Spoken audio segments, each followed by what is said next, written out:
Ashiq Kapoor direct ചെയ്ത് മഞ്ജു വാര്യറും റിമ കല്ലിങ്ങലും ചേർന്ന് അഭിനയിക്കുന്ന റാണി പത്മിനിയുടെ ഒഫീഷ്യൽ ട്രെയിലർ പുറത്തിറങ്ങിയിരിക്കുകയാണ്. 2.5 മിനിറ്റോളം നീളമുണ്ട് ഈ ട്രെയിലറിന്. പക്ഷേ ട്രെയിലർ വളരെ ഇൻട്രസ്റ്റിങ്ങും ഒരുപാട് എക്സ്പെക്റ്റേഷൻസ് ആളുകളിൽ ഉണർത്തുന്നതുമാണ്.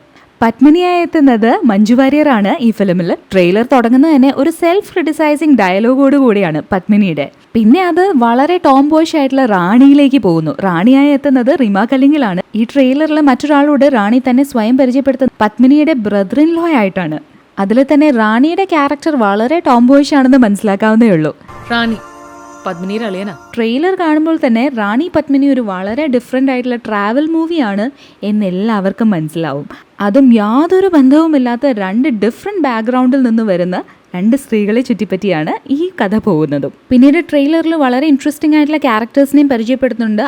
അതുപോലെ തന്നെ സിറ്റുവേഷൻസും വിഷ്വൽസും ഒക്കെ ഉണ്ട്. ഇതെല്ലാം കാണുമ്പോൾ ഈ ഫിലിം വളരെ പ്രോമിസിംഗ് ആണെന്നാണ് നമുക്ക് മനസ്സിലാക്കാൻ കഴിയുന്നത്. ട്രെയിലറിൻ്റെ ലാസ്റ്റ് സീൻ എന്താണെന്ന് വെച്ച് കഴിഞ്ഞാൽ ഒരു ചെറിയ കോൺവെർസേഷനാണ് റാണിയും പത്മിനിയുമായിട്ട്. റാണി പത്മിനി എഴുതിയിരിക്കുന്നത് ശ്യാം പുഷ്കരനും രവിശങ്കറും ചേർന്നാണ്. മധു നീലകണ്ഠനാണ് ഇതിൻ്റെ സിനിമാറ്റോഗ്രഫി ചെയ്തിരിക്കുന്നത്. ബിജിപാലാണ് മ്യൂസിക് കമ്പോസ് ചെയ്തിരിക്കുന്നത്. PM ഹാരിസും VS മുഹമ്മദ് അൽത്താഫും ചേർന്ന് ഫോർട്ട് എൻ്റർടൈൻമെൻറ്റിൻ്റെ ബാനറിലാണ് ഈ ഫിലിം പ്രൊഡ്യൂസ് ചെയ്തിരിക്കുന്നത്. റാണി പത്മിനി ഈ ഒക്ടോബർ 23 റിലീസാവും.